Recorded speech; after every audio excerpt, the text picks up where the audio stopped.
We begin on tonight. Just a second, let me get that off of there. Okay, as we begin on tonight, we're going to begin with our regular format here at Justice and Beyond.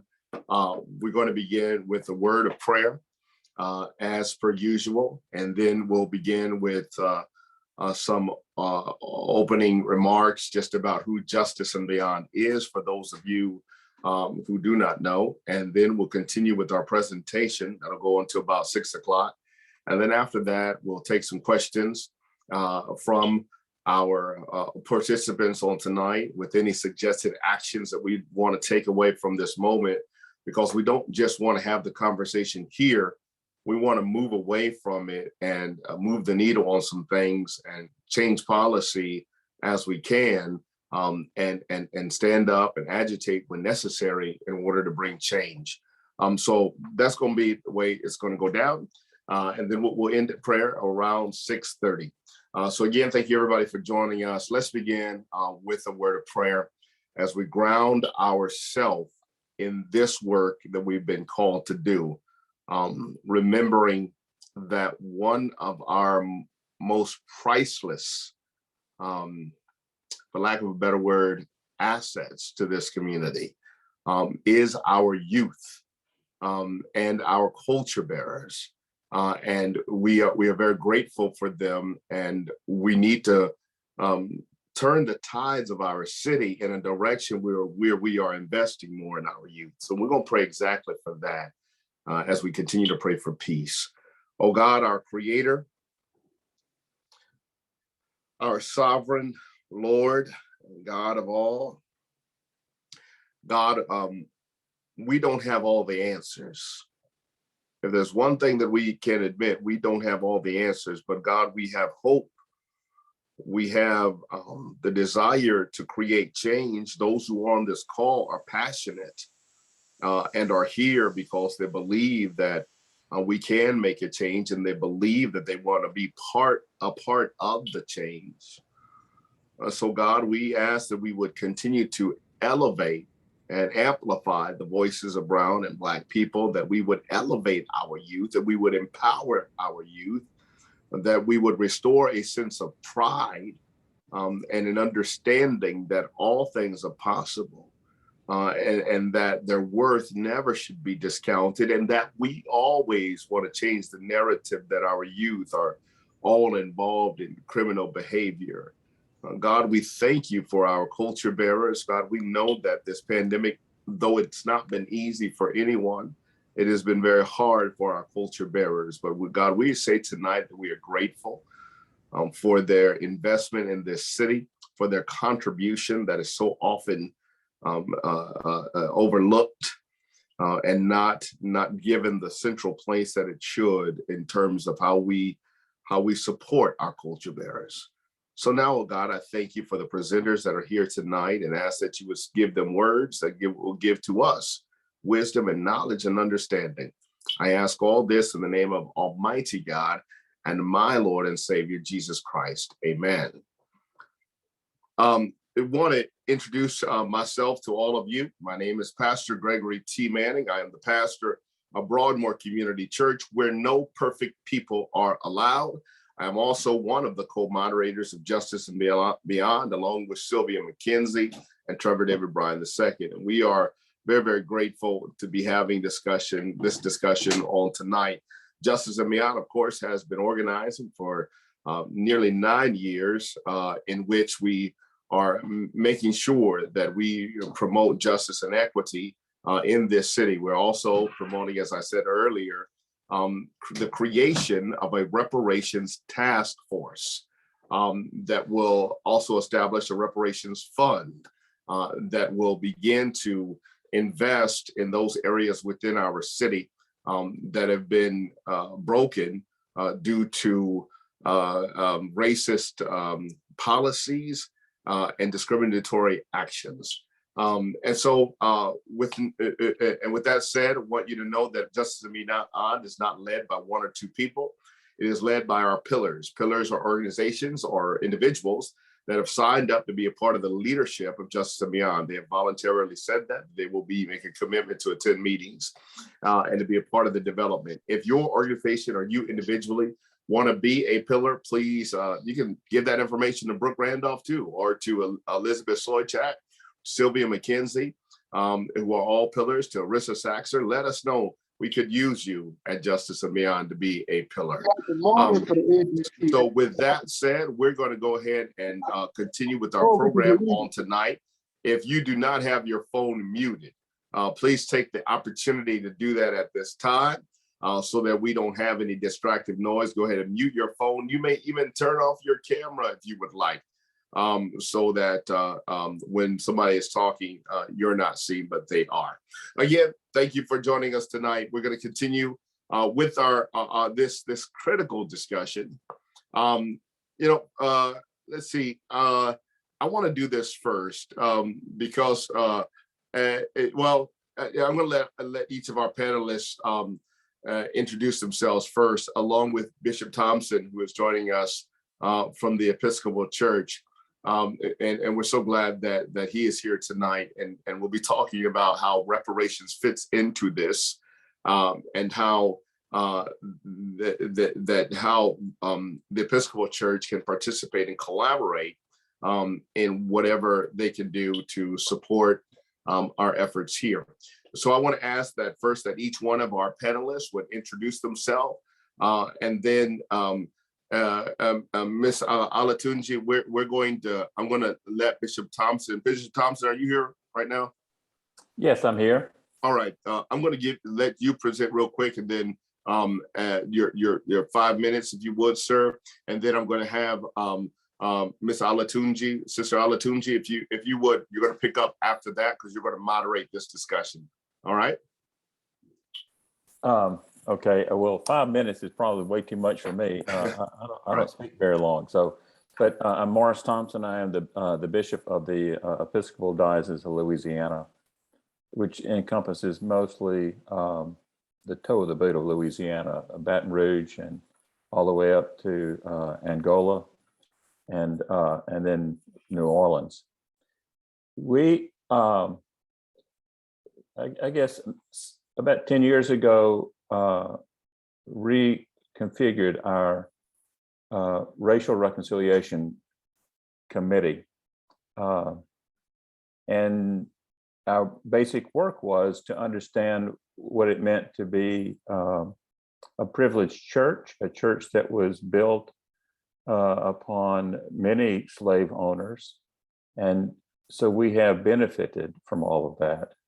So we have been working on trying to understand what does it mean to be a privileged church, and then teach that to our congregations. We have 48 congregations in the diocese, and we have 17 schools. And so we need to teach not only in our churches, but in our schools as well, about the sin of racism. And so about a month ago, and I'm sorry I don't have the statement with me, but I did produce a statement with some help with some other people about reparations, beginning to look at that and what does it look like for our church. And the goal is to create a working committee that can begin to look at what does it mean, what does reparations mean for the Diocese of Louisiana? What does that look like? How do we define it? And as we teach in our congregations, not only about the sin of racism, begin to talk about reparations in those congregations. I have no illusions that this is an easy task, but I think it is something that God is calling us to do, and to pay attention to where we have been as an Episcopal Church in this diocese, in this context. That's real important for us to understand in this context, because it's a little bit different everywhere else. And so we're trying to understand that, and I hope to have that committee formed within the next 2 or 3 months that will be different from the Reconciliation Commission that is going on now. So that's kind of where we are in conversation.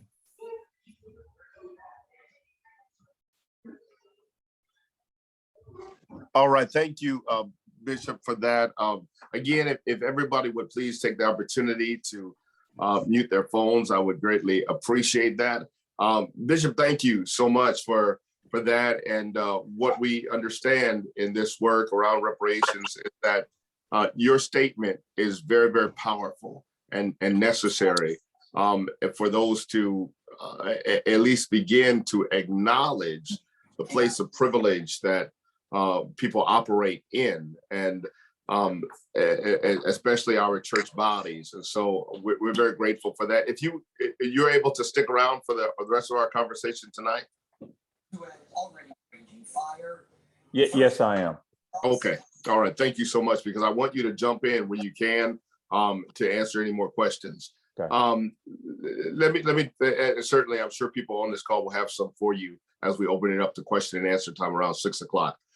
Sister Olatunji, you are going to be moderating this discussion tonight, so I'm gonna hand it over to you. If you get your other panelists to introduce themselves and then carry on from wherever you want to begin there with the questions that I know that you have.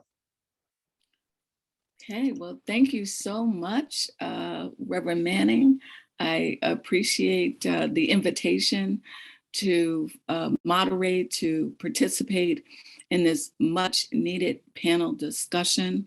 Thank you for reaching out to me. I encountered many of these culture bearers and social justice advocates at the recent reparations town hall, where I was a facilitator of, well, I was asked to be a facilitator for a small group session, and it turned out I was a panelist. And a few of you heard what it is that I talk about, what the focus of my work is, and thought I'd be a good person to be here tonight.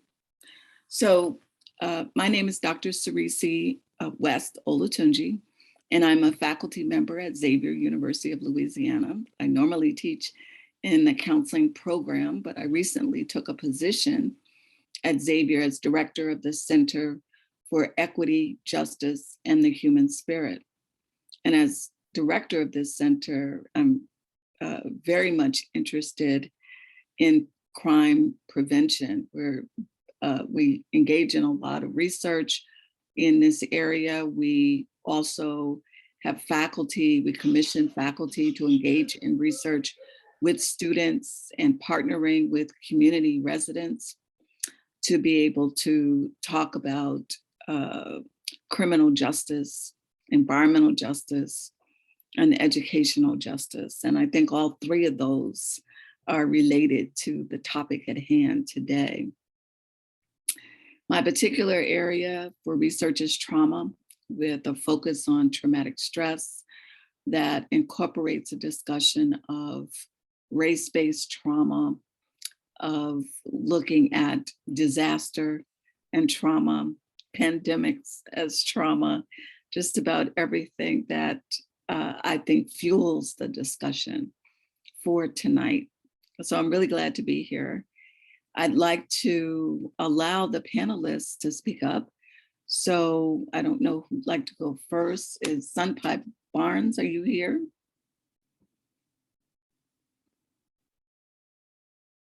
If so, you can go ahead and speak up.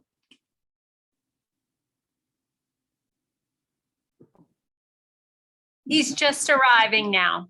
Oh, okay. Okay, let's see. Good afternoon. All right, so Roderick Joseph, are you here?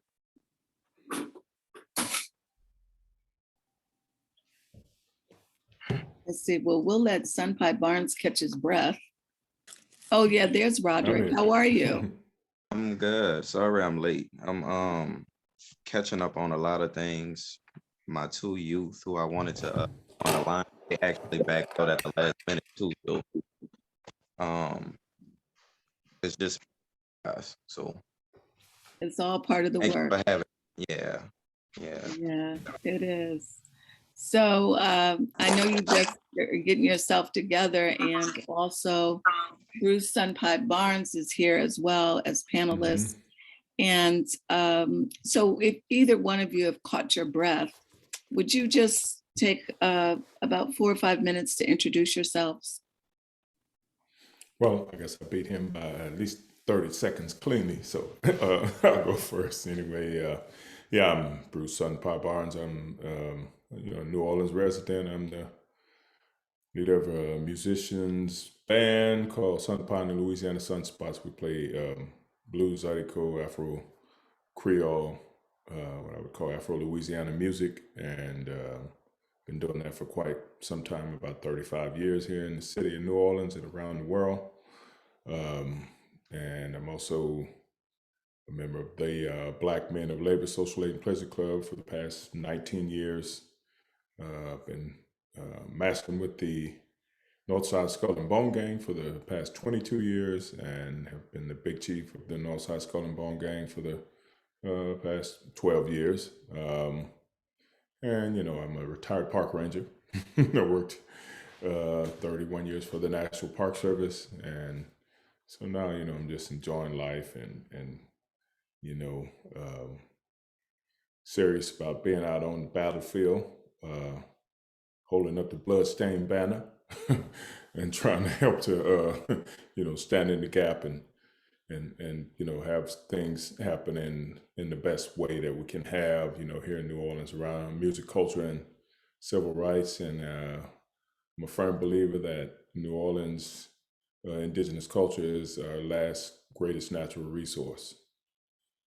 So, do a lot of that, done a lot of film work, production wise around large productions like Hollywood, but also a lot of, educational film work and things like that. Author of a couple of books, one called Talk That Music Talk, which is based off of how brass band music and traditional New Orleans jazz has been passed along from one generation to another. So it's a 315-page book that talks about mentorship and civil rights and why people actually have played and sustained the music in the city so long. And it's not just about entertainment, but it's around community organizing. The latest volume is called Le Coeur Creole, which is around Creole language, culture, which also deals with civil rights and home place knowledge and organizing that started, in the early 1700s and has moved forward through, today. So.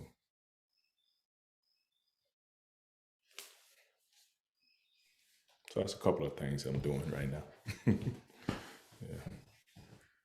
Yeah. It's nice to meet you, Mr. Bruce. Yeah, you too, Roger. I'll go ahead on and introduce myself now. My name is Roger Joseph, but I like to always start by, everybody call me Ricky. All my friends call me Ricky. That's a much more friendly name. I'm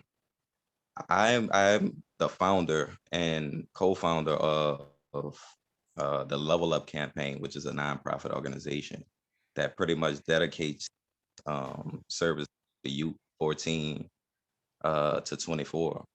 And what we do with the Level Up Campaign is promote healthy lifestyles and provide workforce training and development for youth in underserved communities. Been doing nonprofit work for the last, I think, like 7 years. After being incarcerated for 3 years, came home, and that was like one of the only avenues that that actually accepted me giving or trying to find a job, employment, or just me trying to show my personality.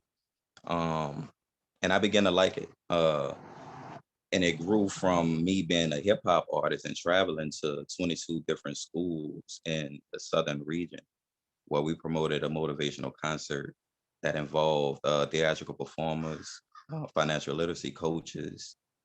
We had a live DJ, and we also gave the kids giveaways and other things to cheer them up, almost like a pep rally style. But from there, kids that were interested in any type of entertainment, art, speaking, filming, anything wrapped around entertainment, we recruited those kids in, and we got them all registered as pros. Also got, put on like monthly performances with them, just to keep them educated in performing and how to make revenue off of being an artist.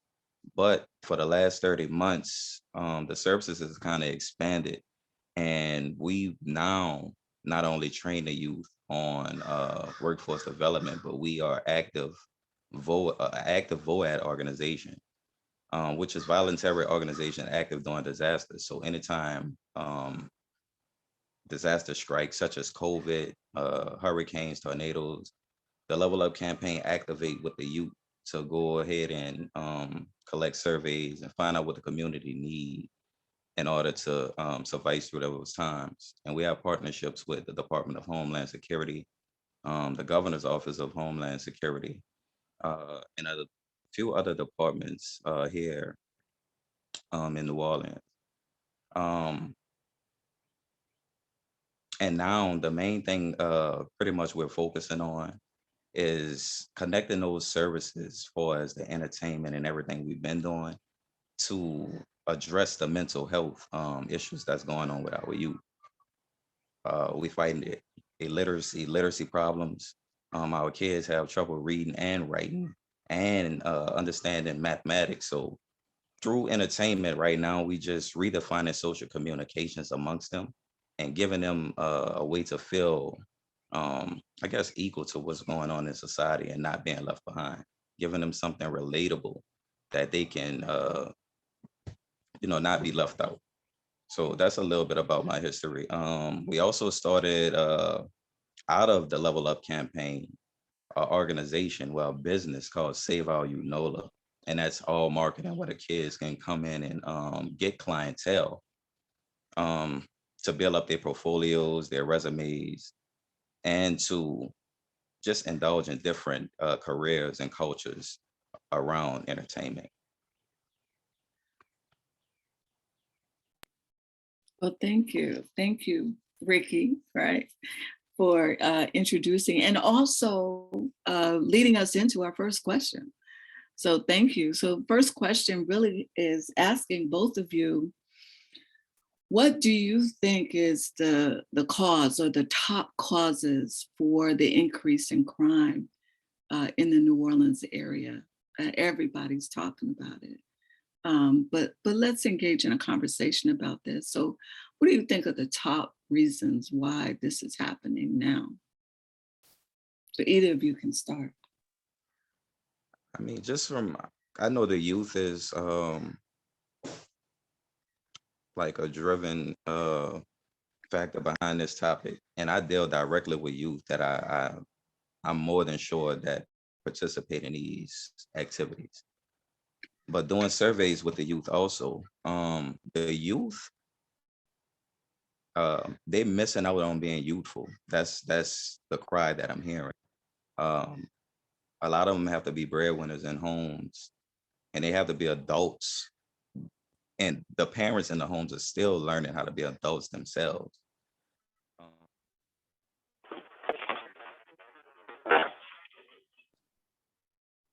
We lost your audio.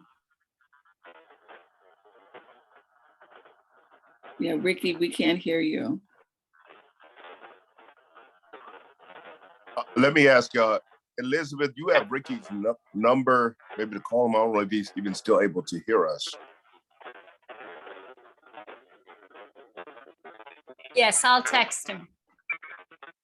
All right, because yeah, he's still talking. I don't think he can hear us even. Yeah, but it looks like he's reading a text message now. Okay. It looks like it.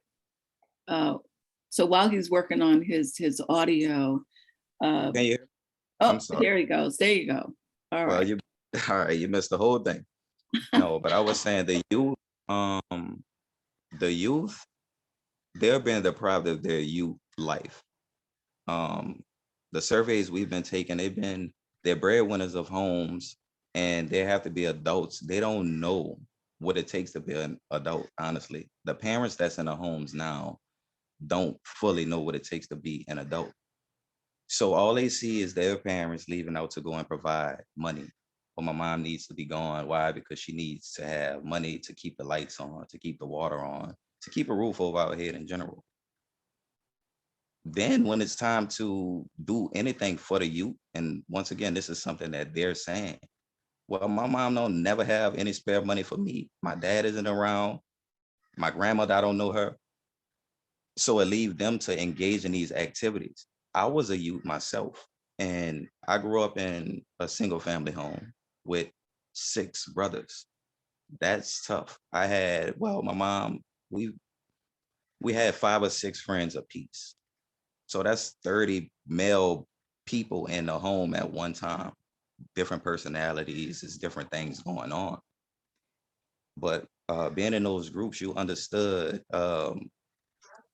what the connection, you understood what the connection was of being around all those individuals. Everybody was suffering from some type of trauma.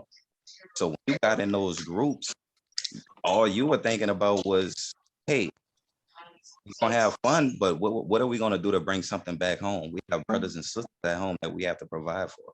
What are we gonna do? So that's one of the hugest things right now. The youth are being deprived of being a youth. The mothers, the single family homes, it's not sufficing for the future of the youth. So they taking it into their own hands. They surviving by any means necessary. Thank you. Thank you. That's very, very helpful. Bruce? You're on mute. Yeah, what Rick is saying is, yeah, it's straight up. That's the reality. You know, I had youth programs for many, many years. Worked for the National Park Service, and you know, this is typical. And they, in addition to providing for their own brothers and sisters who are like sometimes a couple of years younger than them, sometimes a few years older. It doesn't make any difference, you know. I had 2 parents at home, but look, I came out of the rural Delta. My parents were sharecroppers. 10 brothers and sisters, number 10 out of 11. It's not a joke. One thing I did learn early on, and which I've always tried to have in youth programs that I have, is to teach them that they can have the ability to dream and to be able to actually obtain those realistic dreams. Of course, you have immediate needs that have to be like taken care of, and this is what Ricky's talking about, like the immediacy of things, like what's going to happen tonight and tomorrow night, and things like that is what happens. I would teach them about peer pressure, like how you sustain yourself in close proximity with the people who either supposedly love you or helping to take care of you, but at the same time, they're bringing a whole different element into your life that you didn't necessarily choose or think about. So it catches you off guard to be able to be put in a situation where you're asked to make a choice immediately about some things that are going to reshape your life really quickly if you participate in it or if you don't. So being able to figure out who you are, having just a chance, an opportunity to say, who am I? But I would have kids sit down in front of the mirror and list out the top 10 things in their life that they dreamed about, that they wanted to obtain in their lifetime.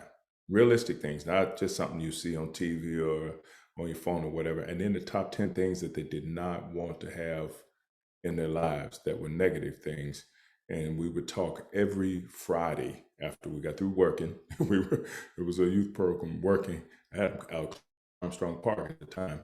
And we would talk about how we could negotiate and make these things happen without a lot of the pitfalls that come along with that. But there's many different avenues and ways to do that. But having a support group, just like you have a support group that says, we got to go get some money. It's like, how are we going to do it? And being able to figure out how you can negotiate that for yourself and make it happen. And then even be able to bring something back home, help take care of your people.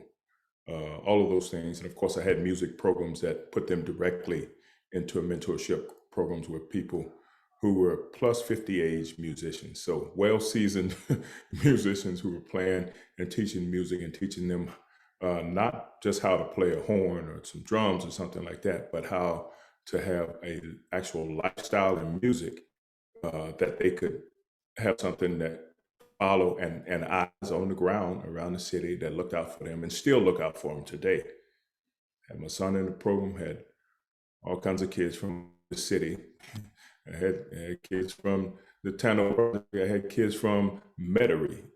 Didn't matter if you came through the door and you wanted to learn music, you were going to get a full history of music, but also the etiquette, the lifestyle, and how to be able to sustain yourself in that. And those are things that I still think we need more of, because having some balance and mentorship that comes from places like that. And everyone knows similar things and stories. It may not look like it on the surface, but when you start talking to people, especially in this city, then you know that the history is there, that we are the children of formerly enslaved people for the most part. And this is what we've been dealt. And now how we survive it, and group organizing and those things like that is what we can do to better ourselves. Yeah, definitely. This idea of feeling connected, having a sense of community, being in relationship with people. Also, both of you sort of alluded to the responsibility of adults in this process and what our role is. And, Ricky talking about the idea of children just wanting to be children, but that can only happen when adults are adults. And in a sense of community, it doesn't have to be your mama, just a mama. It doesn't have to be your daddy. It has to be a daddy. So somebody's got to step up and be able to include these children in our hearts, to be able to reach out to them and give them the childhood that they deserve. I remember a while ago when I used to be one of the staff members in the Rite of Passage program that was over at Milne. It was the Louis Armstrong Manhood Development Program. And this program was developed by the late Dr. Morris FX Jeff. And Dr. Jeff, who always talked about communiversity and the idea that we have to decolonize our minds and really reprogram ourselves in terms of being helpful to anybody. And so he created this program, and prior to Hurricane Katrina, it was the longest running rite of passage program in the United States. So here I was with this program, and we generally had about 75 boys between the ages of 8 and 18 on the campus. It was over on Franklin Avenue, for those of you who may not know, or connecting with us from other spaces and places on the planet through the internet. But I remember working with the boys one summer, and there was this little boy. He was about 9 years old. He wasn't in the program, but he would cross the street on Franklin and come over and terrorize the kids. And of course, they're learning, right, how to behave, how to be respectful, how to love, have a sense of brotherhood, and that we don't get into it, we don't get into fighting. But meanwhile, this little kid is terrorizing them. So I said, okay, one day I'm gonna come out here and find out who is this kid. So I come out, and it's this little 9-year-old, and sure enough, he sounded a lot like Ricky when I was imagining him when you were talking about the children and about them wanting to be children. And he was rough and tumble. So I just, said to him, I said, hey, well, where are your parents? He's like, they're working, they're, this person, that person. He's on his own all day. So he's doing whatever he feels is necessary to just live his life. He's eating on his own. He's making the best of his circumstances. So I made a pact with him. I said, okay, I see you're caring for yourself, but when you cross the street and you come over here to this program, we take care of you. We are adults. We take care of you. You can be a kid over here. You don't have to take care of yourself like that. So you can just relax and calm down and be able to do that. And I said, if you can do that, you can join the program. And I was very excited. I mean, he did join the program, and he did calm down. and enjoyed himself. But I always think about that young man and think about how he needed a community. He needed adults to do what they need to do to allow him to be a child and to enjoy his childhood. So, I can't, do anything about the rest of the day, but for those 8 hours that he's in the program, he can be a kid. So we know that there are certain things that work in terms of working with youth and helping them. Ricky, you talked about something else that is near and dear to my heart. You talked about literacy and about the relationship between literacy and a lot of the activity that young people are involved in that aren't necessarily very helpful. Could you talk a little bit more about this issue of literacy and maybe, some of their maladaptive behavior that we see? Yeah, I know reading and writing, it causes confidence problems. And that leads to getting bullied, whether it's verbally, physically, or actually dishing out the bullying just from feeling like you have to defend yourself for, any reason. I can't speak too much on how the youth feel about that, but a program that we put in place to not make the youth feel left out is actually visual programs. So if they see it, they can understand what's going on. Sometimes we can't read it, we can't write it, but if it's delivered through a visual or some type of way that we can communicate and catch it, or you can catch it, then they won't feel so left out. So I just like we all understand like what it leads to, like literacy, the suicide. I don't want to speak about it, but my kids, they experienced a sense of bullying. My 10 and 7-year-old. And I'm looking back like, wait, I'm into community. I stand against all of these things, but yet it struck home. And I just try to like I say, I show them through visuals how things should go and it shouldn't go, because that's all they had for the last 30 months. Throughout COVID, the whole world has been digital. So once again, communication amongst the youth and their engagement, it's a disconnect there. They don't know how to talk to each other. They don't know how to feel around each other. So we just put situations together like that for them, so they can see it and feel it and then understand how they need to, so they can move forward. That's beautiful. Bruce? Yeah, that is the essence of where it comes from and how it's done. And it's absolutely, and I can say this, it's youth that feel that way and have to deal with it, but it's also large numbers of adults. So the perpetuation of literacy and how you deal with those things and have had to do things is important. That's why when I was speaking about having them list down things that they wanted to have positive in their lives and create an even playing field where everyone gets to talk. There's no one person that's going to speak that's going to be able to say anything egregious about anyone else and get away with it and not understand how you show respect and not to understand how to say, oh, I said something that was stupid and off the wall. And but I would give them parables. I tell them stories about what people do when they feel small. If they feel small in the moment, they're going to do some regretful, egregious things, and that's where bullying comes from in the first place.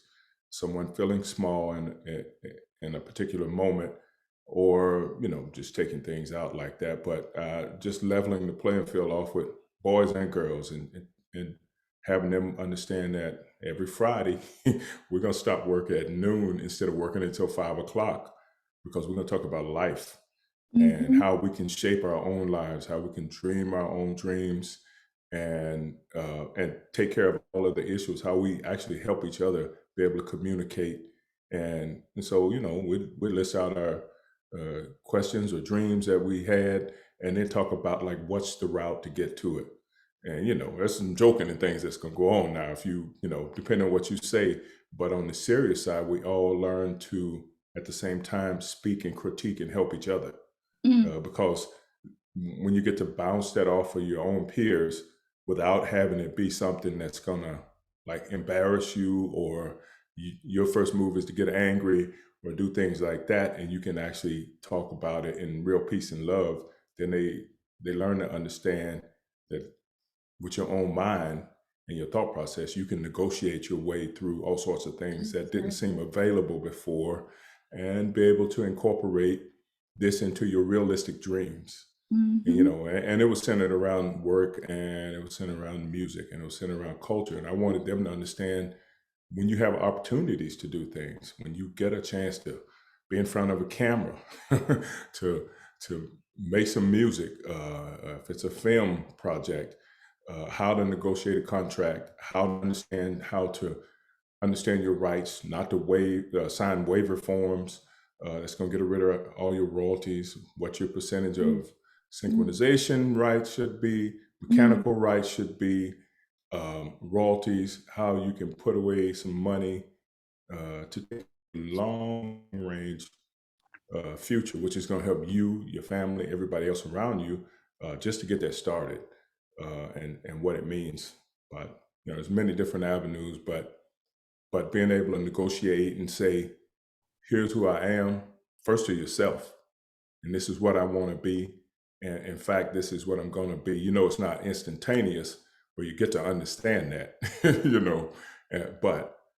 but as soon as you can have your own self-identity, your own sense of self, then it defrays a lot of peer pressure and confusion around who and what you're going to be. And the earlier you can have that conversation, first with yourself in the mirror, and then with people around you, then that kind of confidence will carry them through a long way.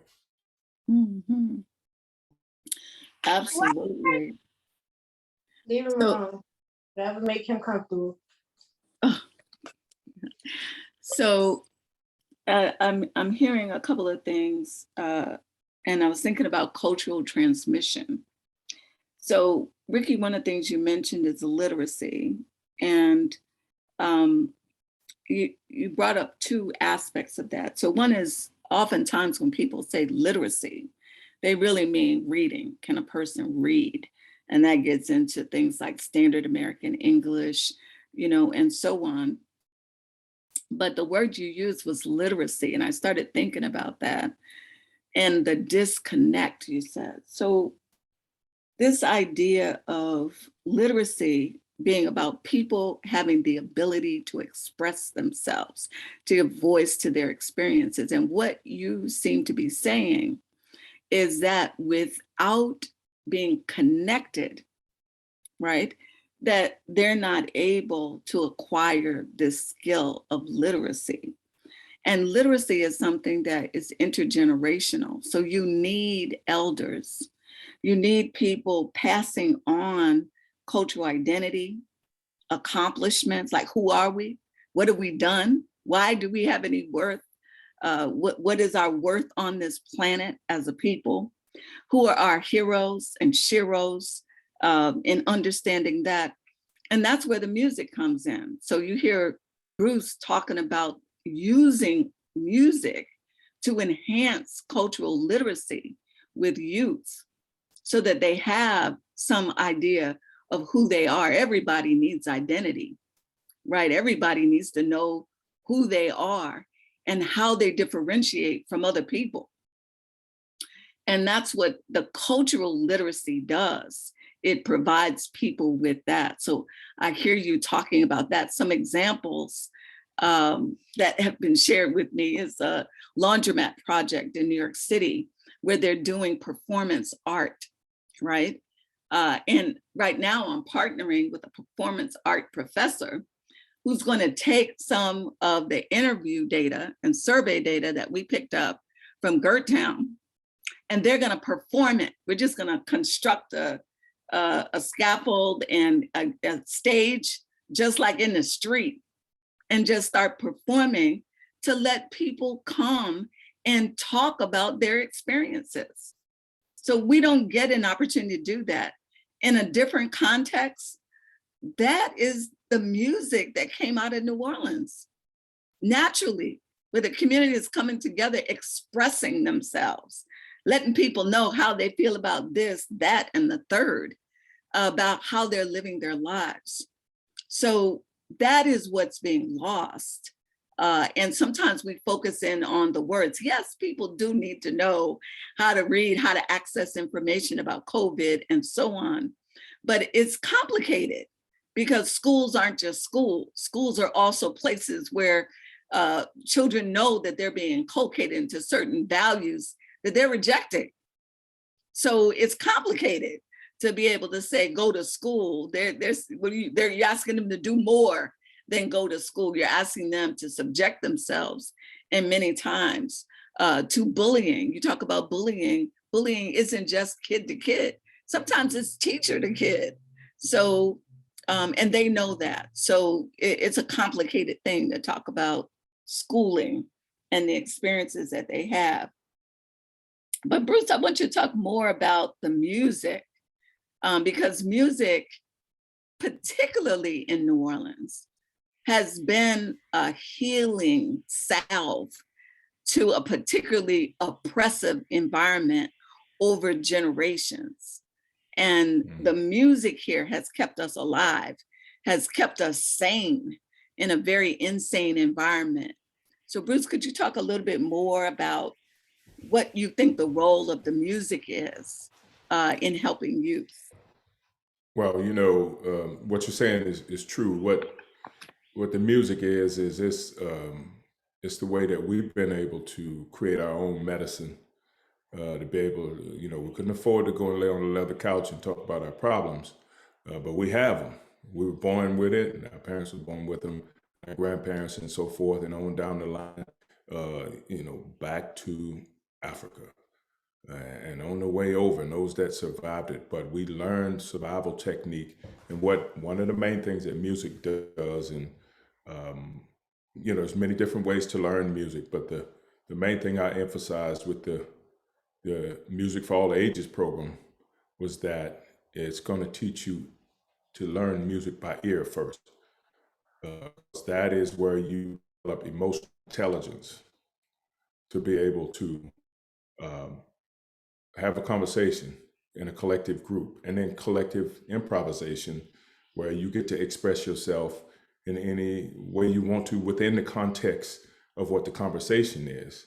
So you're not going to do something that's so far outside of it that you cannot get your point across and be right on the level with everyone else. So when you think about music that came out in New Orleans, when you think about spiritual music, when you think about jazz, brass band music, all these musics are musics that bring together people on one accord. It's a moving body of music.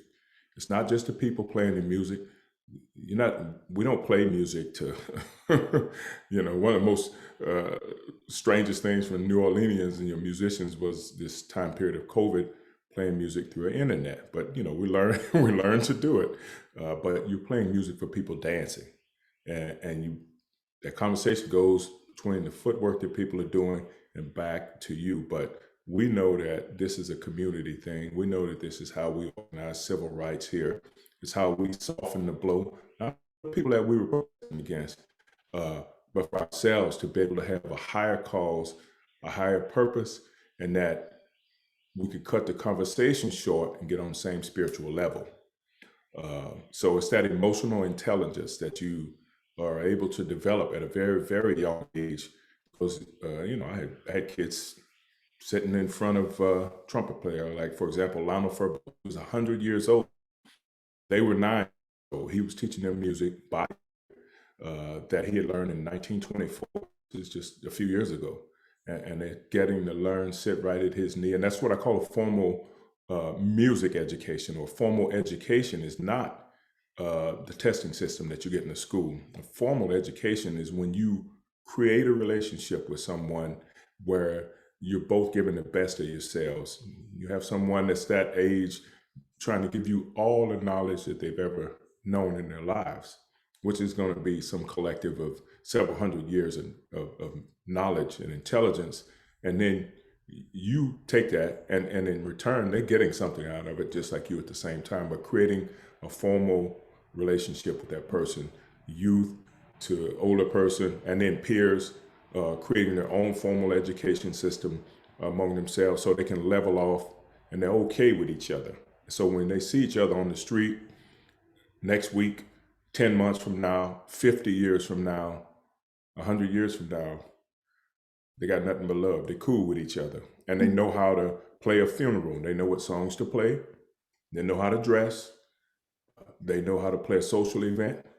They know how to dress. They know how to control the emotion of 1,000 people. They can make them go wild and crazy, or they can play music that cools their spirits down and put them in different places. So it's usually something that represents both. But that kind of emotional intelligence is something that people in other places know nothing about. And that's the kind of spirit of New Orleans and that music that we create here, because this is the farm for the whole world. This is a place that created popular music around the world with people like Louis Armstrong, and you can go down the list. But it's the emotional intelligence that they capture and they can duplicate. They can play things that sound similar, but they don't know about what it means to be in the street, dancing for your brother, your sister, your grandmother, someone who's passed away. And you're not doing it with words, you're doing it with your full body and your spirit, Very nicely stated.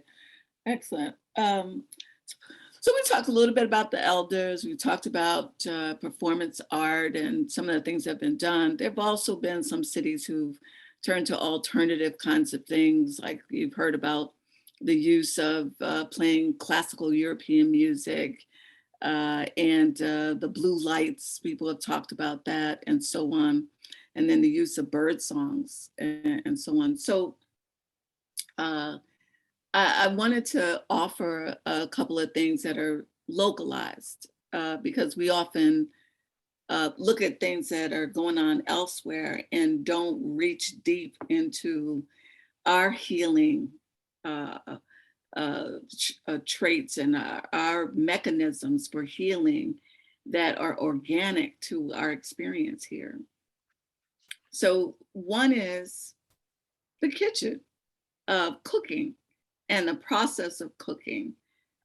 It is in itself not about what you deliver, but about the process, thinking about what goes on when folks are getting together, gathering together to cook. A lot of the meals that we enjoy, that other people come here to enjoy, are things that take patience, that take time.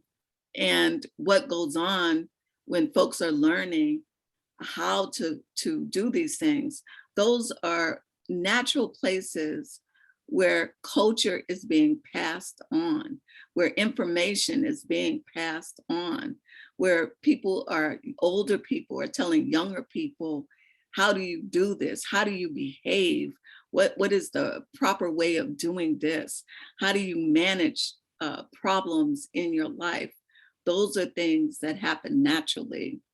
I remember being in South Africa and talking to the older women who work with folks who are getting HIV and AIDS, right? And I asked them, how did you do that? How are you communicating? How are you getting this information across? And they said, well, sometimes they just bring out a pot of snap peas and they just sit on their porch and they're snapping peas. And people come and sit with them on the porch and they start talking about their problems, right? And they start responding to that. So we need to look at these things that happen naturally in the community. We know that a lot of things happen in the barbershop. A lot of things happen in the beauty shop. A lot of things happen. There is, Ricky talked about mental health and mental health being an issue. There is this project in Zimbabwe where they have grandmothers to sit on benches. And they just sit on those benches.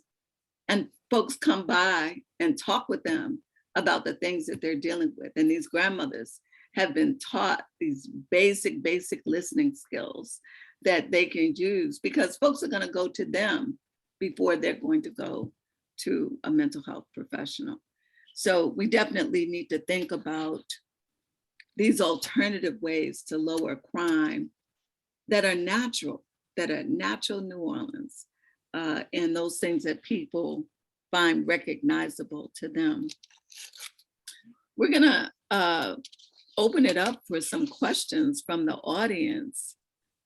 We had a few more questions, but maybe they'll come up when we have some questions. Yes, thank you, Dr. Olatunji. We're gonna take those questions. I am sure that this incredible conversation has stimulated a lot of questions. So I'm going to ask that as we take those questions and move those to the panelists, that you would, sometimes there's a temptation to give a lot of dialogue before your question and vent a little bit. That has its place, but I know a lot of people will have questions. So if you could just kind of govern yourself and make it short so that we can get that question asked. And also, let's talk about any other solutions that anybody wants to offer. But we want to give space and take space, step in and step out as we can.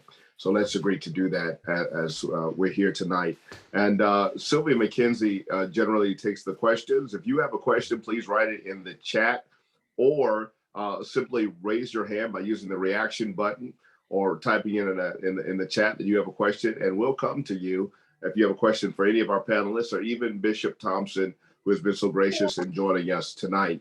And then after the question round, we'll have some closing remarks by Dr. Olatunji and also our other guest panelists, Mr. Bruce and Brother Ricky.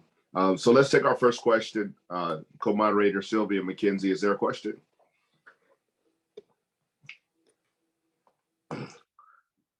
Sylvia, you there? Maybe Sylvia is not there anymore. Dr. Olatunji, do you see a question there? I don't see a question. I see a comment. Betty says, wonderful discussion. We have Belinda, who is offering the idea that there is a lot being lost during this time period, and that we need to act now. Also, Brooke also offered that using our own methods is key. I love that.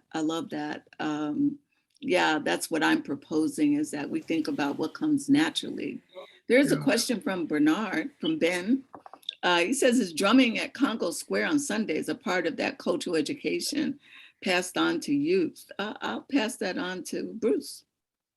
Yes, of course it is. Congo Square is synonymous with what you do on a Sunday. It's synonymous with being able to get rid of depression, being able to dance, express yourself, to be in a social setting around people who are doing like-minded and similar things, and or show us all what it is. But it is that collective spirit. And some of the things that I do, like masking with the Skull and Bone Gang, we come out, it's a carnival tradition, but we, it's something that started in 1819 in the 6th Ward, and we denounce violence against women, children, gunplay, drugs, anything that will expedite your ultimate demise. We drum and sing, and we remind people that ain't nothing wrong with being African. And our grandparents came here, and that's who we are. And guess what? That's what we're viewed as. So it's not, it's never going away, but it's to our advantage as well to understand that and realize it, and to have people just to know that being able to sing, dance, to understand, being able to shout, those things, there's nothing wrong with that. There's something right with it. and to just understand that the base of African spirituality is not evil. It's not something mean. It's not threatening anyone else. It's the oldest forms of expression on the planet Earth, and to have people to be able to join in, celebrate it, and understand it, and not try and throw it under the bus. Mm-hmm. Mm-hmm. Dr. Also, Alatuji, can I Mhm. throw in something real quick? Yeah. Because it's something I just thought of.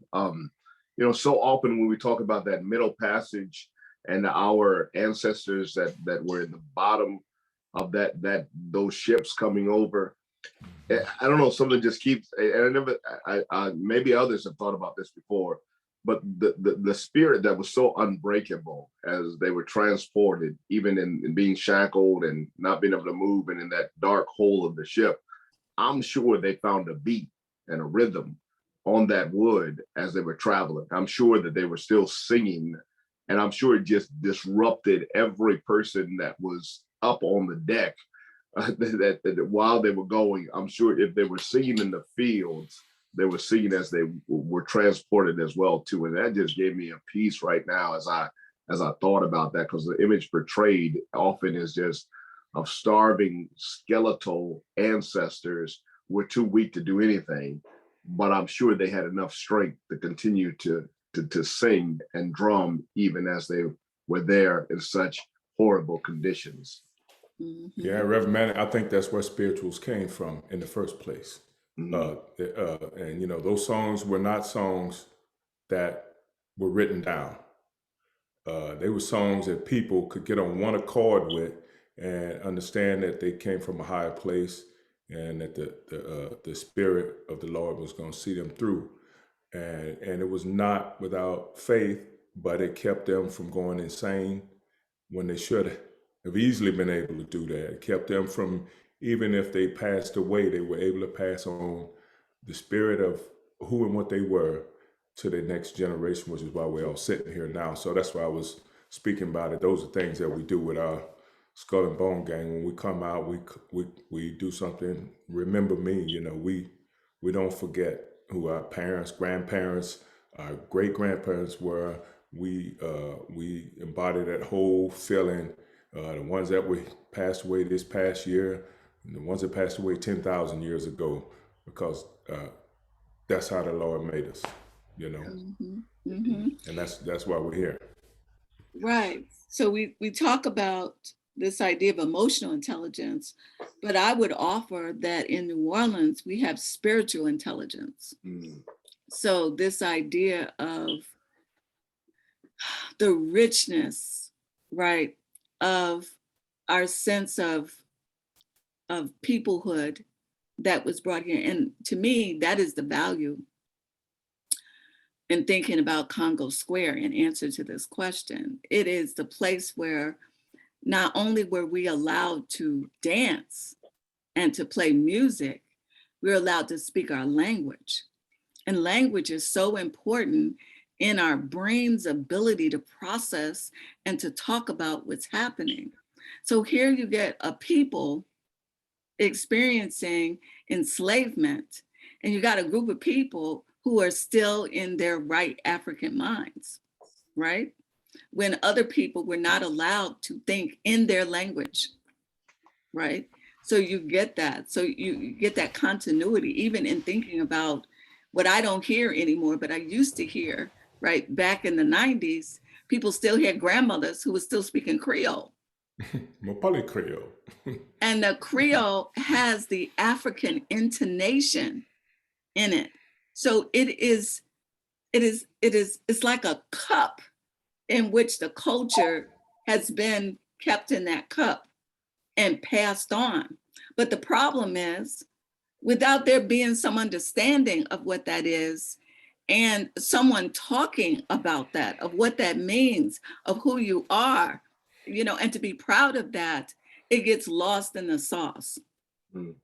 And people don't understand that. So we definitely need a way to connect these culture bearers in New Orleans with the youth, Yeah. so that they Dr. can Alice, increase their yeah. cultural intelligence. Yes, and there are representatives from the Save Our Soul Coalition on this call, and so I would encourage them to chime in because they've been fighting the good fight very, very persistently and courageously to fight against the mayor's plan to move City Hall to the municipal auditorium.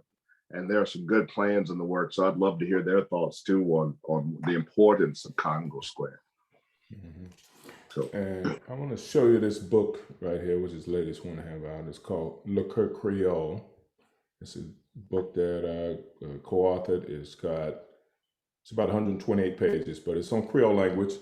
It can teach you how to. It's got 15 songs that are all written in Creole in it. It has a CD translated from Creole into English as well.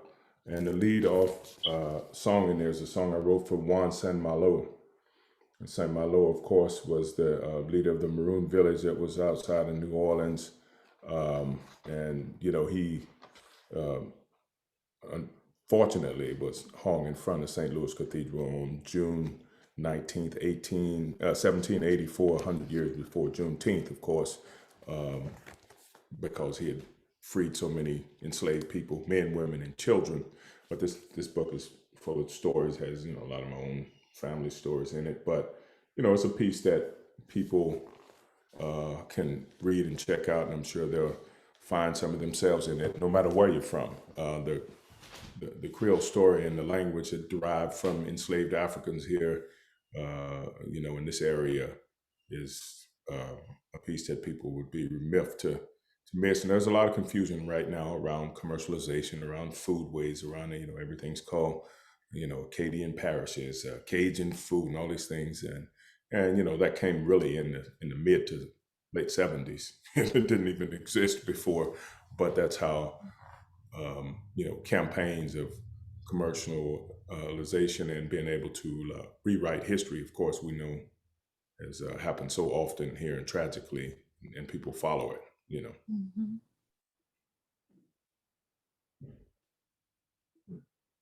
I wonder, brother Sunpai, how I know Mhm. I don't know if you put your information in the chat. I'm sure people are interested in how they can purchase that book from you. Sure, I'll put that in So there. please do. I have a question too. And I'm sure hopefully there'll be more, but I wonder how the charter school system has worked in a negative way to what we're talking about in terms of culture, in terms of music, in terms of what we need to do to promote the health of our children. And I'll just state up front, Justice and Beyond is very much against what we know was an experiment, it still is an experimental an experiment done on our children called the charter school system. So I'm interested in what our panelists think about that. Yeah, I think, well, maybe. Let's see, where's brother Ricky at?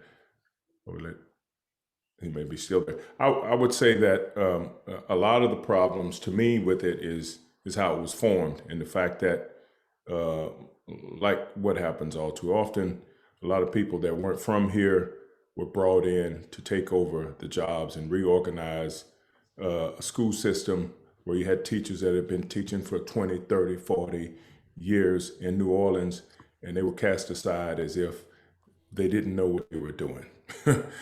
So without any ephemeral knowledge about who the youth were, and definitely what a creolized voice sounds like, it's not that easy to roll in here and even understand where they're coming from. So the assumption that something from somewhere else would make it so much better has always been a problem when it's really around resource and opportunity.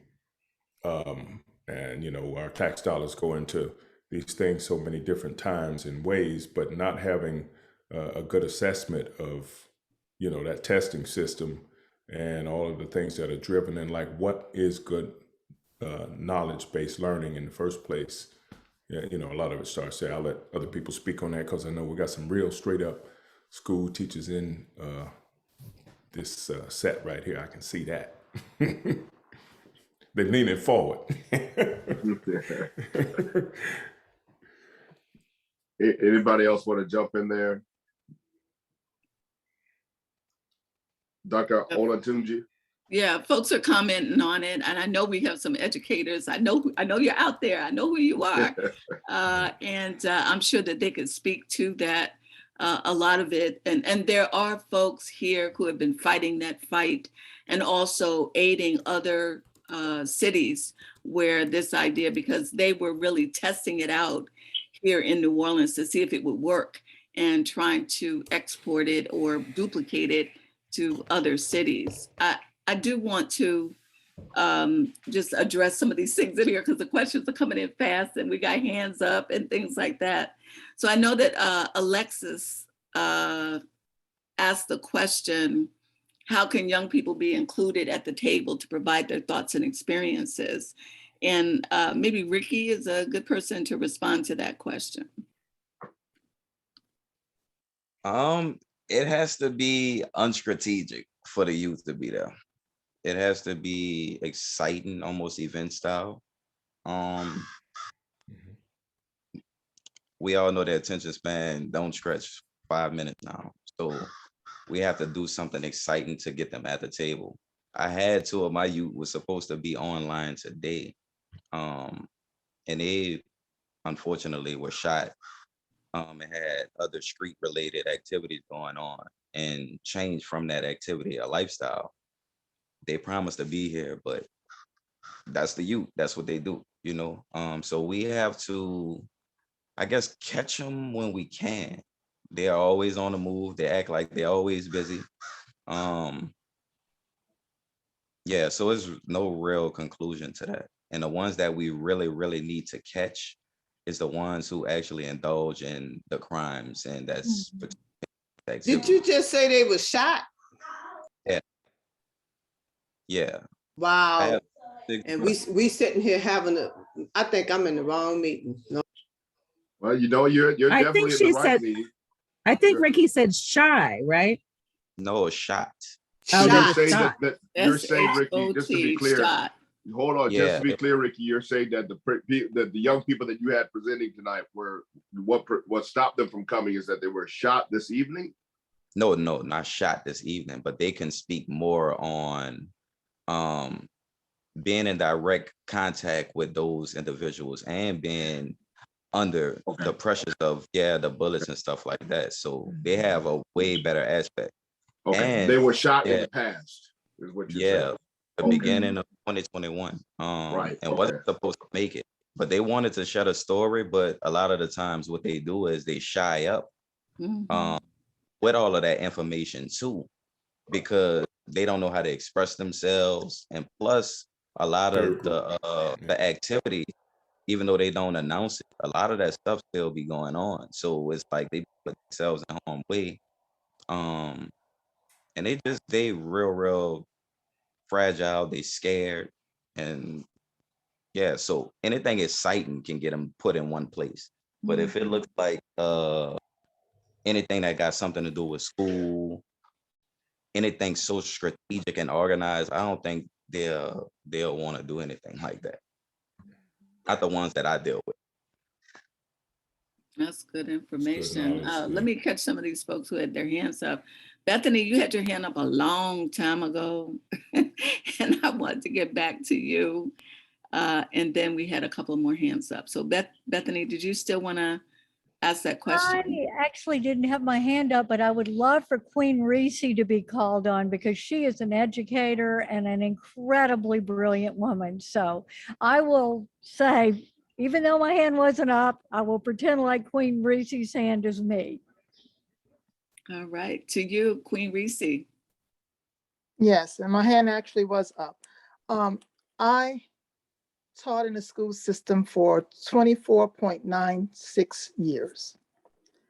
I was fired, and when I went back to work, we had to take a test. I have a master's plus 30 degree, a certification. And that means I didn't commit to getting a PhD. But anyway, we had to take an examination. An examination was the 4th grade release questions from the LEAP test. very insulting. I couldn't stay in the school system. First, I was on a workman's comp thing. A child pulled the chair from under me and I tore my rotator cuff. But that experiment, the reason why I knew I couldn't stay there, because we went to a professional development activity and the presenter said, we're building the plane as we're flying it. That you're saying that you're going to crash with children, that you don't care. This is just about money. I can tell you from experience what I saw with my eyes. They gave children frozen milk, frozen sandwiches, cold cuts, very unhealthy, for lunch, for not one time, but for weeks sometimes. No libraries in the school. That is criminal. The state of Louisiana perpetuated a mass activity of child neglect and child abuse. And you can't nickname it anything else.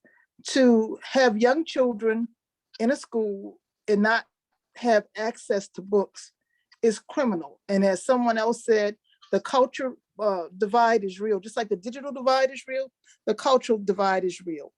And our ways of communicating, our ways of, as a teacher, I always try to root whatever I'm trying to teach the children is something they already know. Because children have to experience success. They're going to school and they're experiencing failure. You're an educator. You're supposed to educate children. I don't want to go to school and every day I get an F saying I don't know anything. It's devaluing of their human spirit. It's ways to dehumanize them. And I don't have all the answers, but I know that we all have to take some responsibility and do what we can do. For us, it's my Big Chief Donald Harrison Senior Book Program, because we want to bring literacy into the school reading, but to bring it where it brings joy to the children so that they know that reading is fun. You learn new things, and we always connected with a cultural expression.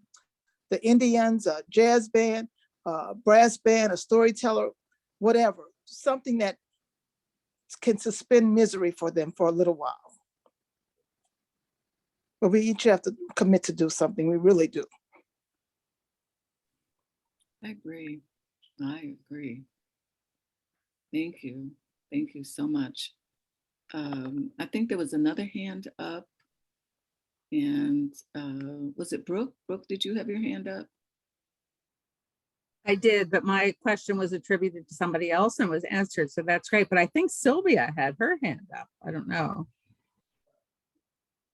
Yes, ma'am. Yes, ma'am. Yes, ma'am. Good. I did, and I apologize. My internet just been acting crazy today.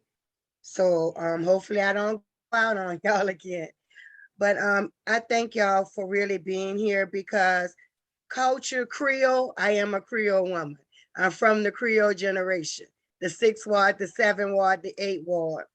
My main thing about spirit with spiritual, these kids was at some point it stopped being taught to them that our people move in spirit, So my thing is, how can we take what society have done and we can't remold them, because we cannot fix nobody. We're not God.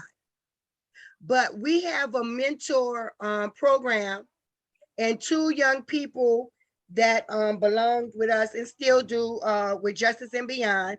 They came with me to the program and we all got certification, and it was a mental health program. So that's just like when you're dealing with psychiatry, you got to watch how you go into that secret space of them. And when you're dealing with rebellious spirits, and is in God's words, he's telling you each generation was going to be more rebellious.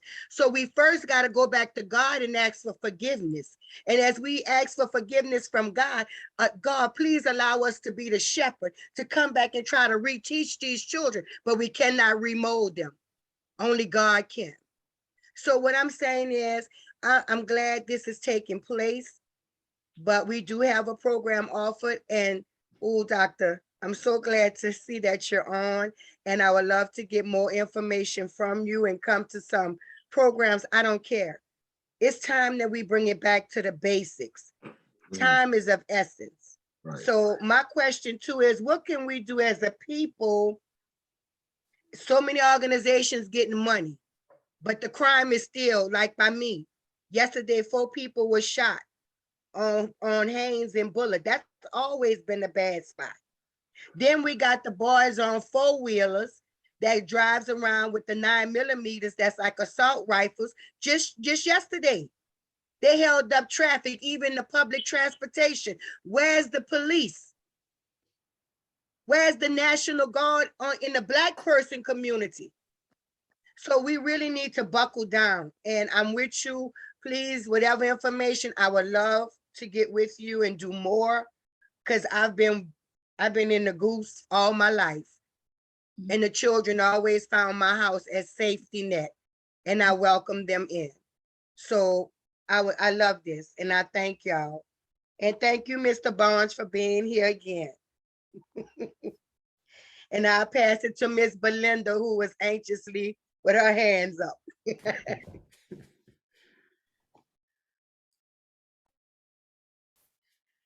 Oh, Belinda, you're on mute. Yeah.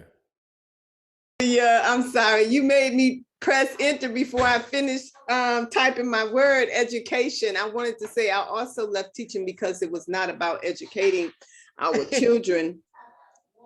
It was more so about, funding and grants and numbers and, who's going to, get this program and, all of this and that and the other, just a whole lot of foolishness. So school became a big joke for children, and they realized that it was the prison, the pipeline, and a lot of our kids have been trapped in that scheme of that type of system when it comes to educating our children. But I want to say that, Pastor Manning, I understand that our topic of discussion here is how we're going to reach them in order to teach them anything. And I feel like we're in some type of, I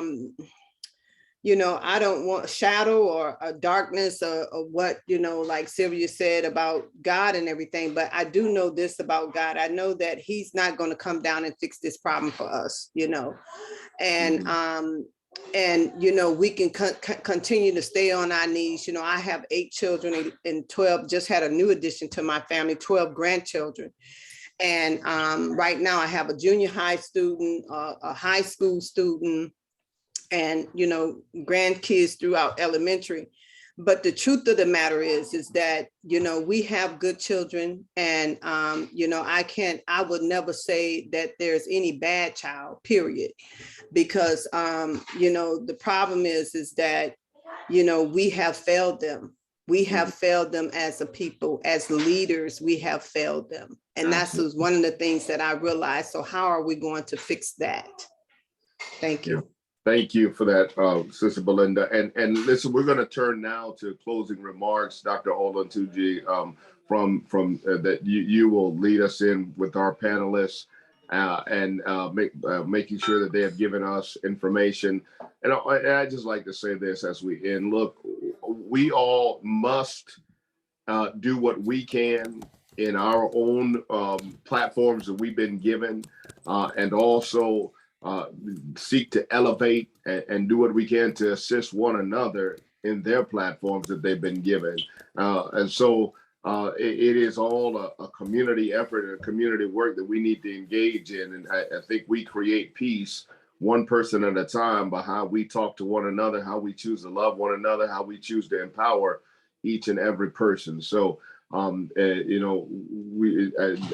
never going to change everything all at once, but we seek to change those who God has put into our own path, one person at a time. And that certainly the church, as a pastor, must do a better job than what we have been doing.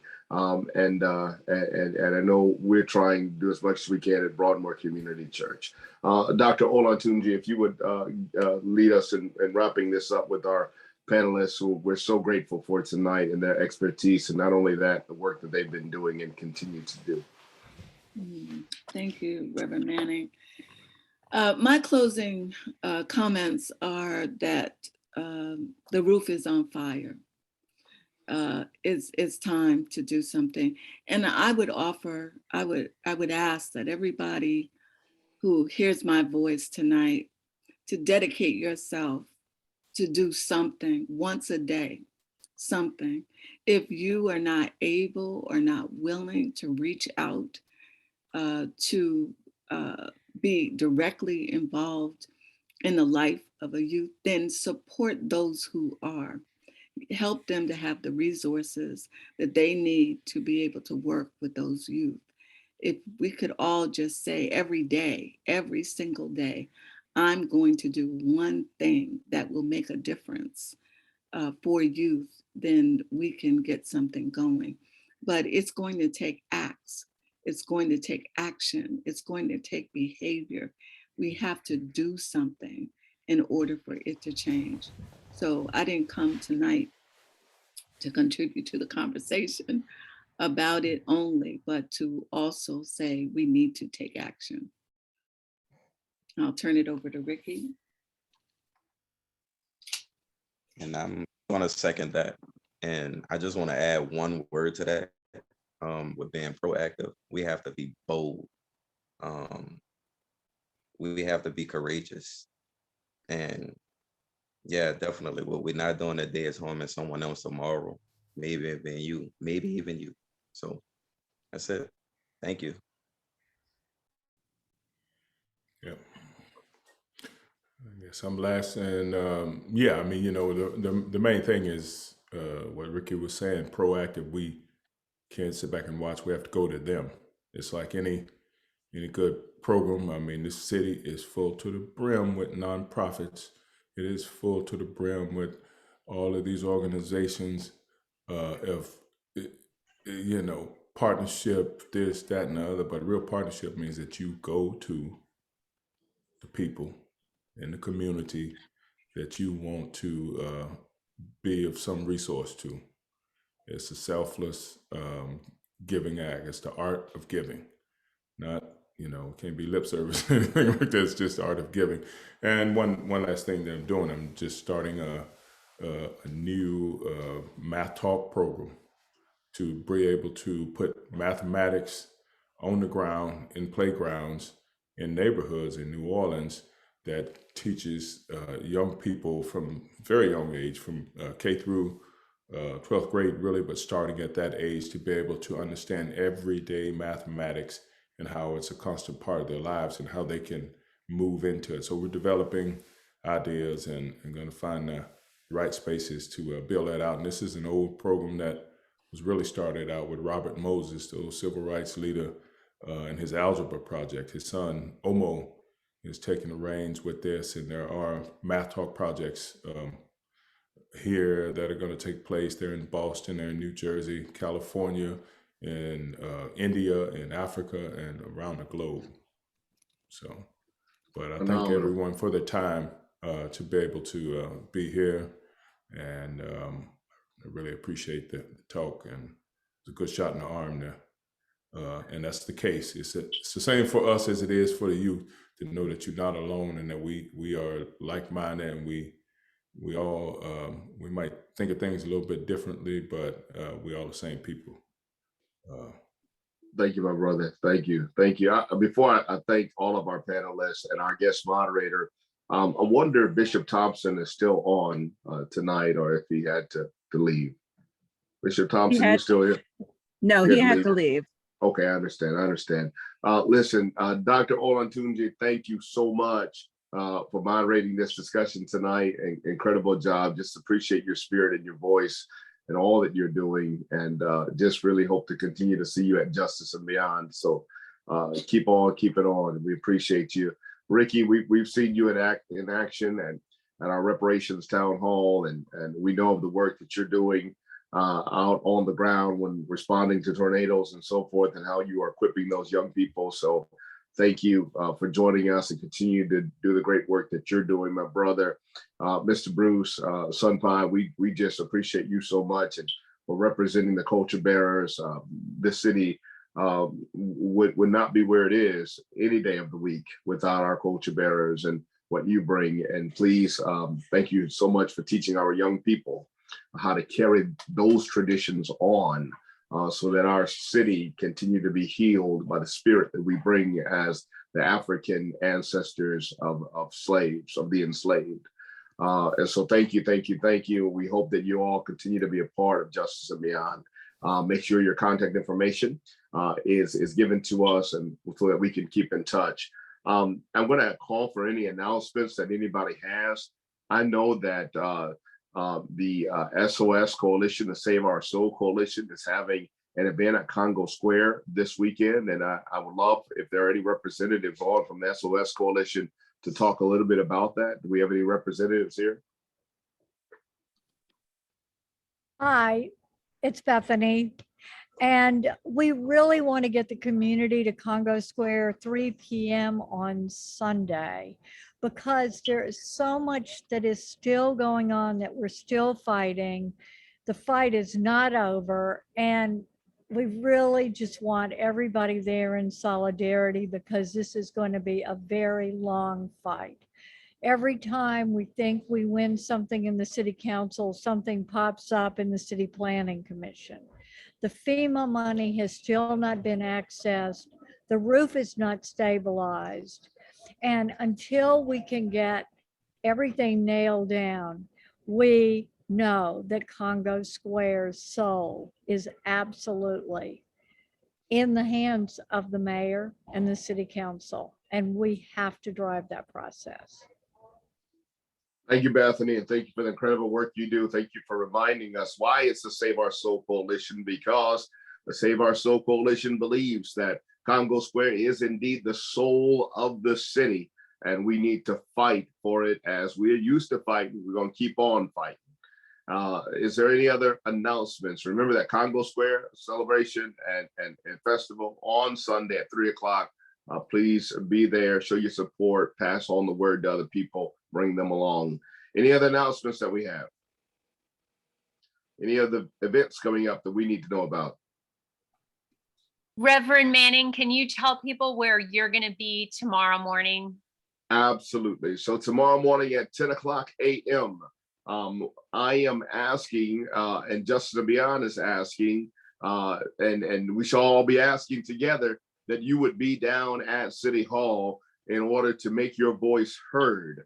The organization that I am founder and chairman of, called the Greater New Orleans Interfaith Climate Coalition, GNOICC.org, as we can look us up, is earlier last year, late last year, made a recommendation to the Ethics Review Board of the City of New Orleans that there should be a new law passed within the city, a new ordinance that would prohibit any campaign contributions being received by any person seeking to hold a position as city council member, that they would have to disclose whether they're receiving any contribution from an entity like Entergy or Cox Cable, or any utility that they govern or regulate. And so this new ordinance that would go in effect would make that not possible for them to receive any campaign contributions.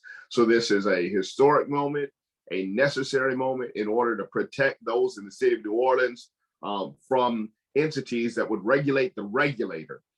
City council members are regulators, but so often they're held captive by people like Entergy. So need you to be there at 10 o'clock tomorrow. Make your voice heard. We will be, I will be there with some representatives from Deep South Center for Environmental Justice and Alliance for Affordable Energy, making a presentation at 10 o'clock a.m. tomorrow morning. So please be there, show your support. And then it will go to the full city council later. Tomorrow's the utility committee. Any other announcements as we move on? So Pastor Manning, that's going to be at City Hall tomorrow? Tomorrow morning at 10 o'clock. Yes, ma'am. Yeah, I will definitely get the word out. I will not be able to attend. It kind of coincide with my schedule to be in court tomorrow. So I am certainly in support. Thank you, my sister. I know that you are. Thank you. Yeah. Pastor Manning, yes. If you can't be there, my understanding from Monique Harden is that you can make a comment that will be read at the meeting through the city council website. Do you know much about that? I've done it Well, once. I believe, Elizabeth, we're putting that out, aren't we, through our platform to let people know that? Oh, okay. Yeah. Yes, we're we should- yeah. sent out an email today, and you need to submit a comment by 8 a.m. tomorrow morning on the city council website. Okay, thank you. Liz, would you please make sure I get that? I just put my information in the chat. Sure. Yeah, Okay, you can great. send it to the same link and I would definitely try to respond in the comment. All right, thank you, thank you. Any other announcements before we close? All right, hearing none, let's conclude with prayer as we end on this evening. Every one, if you would just take a moment. Can we just take 20 seconds just to pray, just to be in silence and remember our youth, remember those who are crime survivors, remember those who are in trauma, those who are in distress, those that are having to grow up way too fast, those that are not being, those that are not cared for, and those who have lost loved ones. Also remembering the country of Ukraine and the crisis that our entire world is in. Let's take a moment of silence.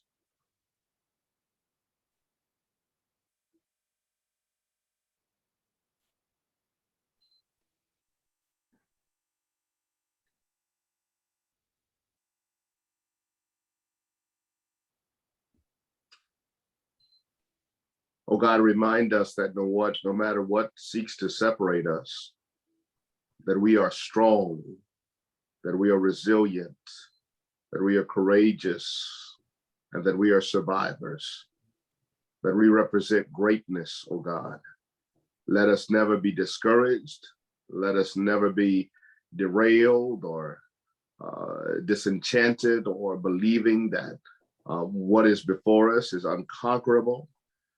God, let us remember the healing power of that which we have known for generations and centuries, God, that it still heals, that the music that is deep within, rooted within our spirit still has healing power, that our faith can make us strong enough to run this race, oh God. We lift up our youth. We ask, oh God, that they would know that they're loved, know that they're cared for, know that they are precious, God, and that you would put some in our path that we can uplift and encourage and celebrate them.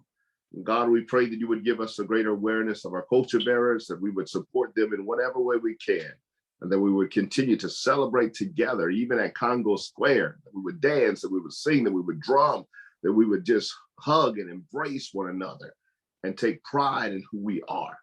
I thank you, oh God, for those on this call tonight. I ask, God, that as we go our separate ways, that we disconnect from this call, that you would watch over us, God, that no hurt, harm, or danger would come unto us, God, that you would use us in extraordinary ways. I ask this all in the name of Almighty God, our Creator, who gives us breath and life, and in the name of my Savior, Jesus Christ, amen. Amen. God bless you all. Good night. Thank you for joining us. We'll see you next week. And see you on Sunday at Congo Square. Good night. God bless you, Pastor Manning. Good night. Good night, Good Sister night. Belinda. Thank you. Good night, everybody. Sylvia. Swatumun.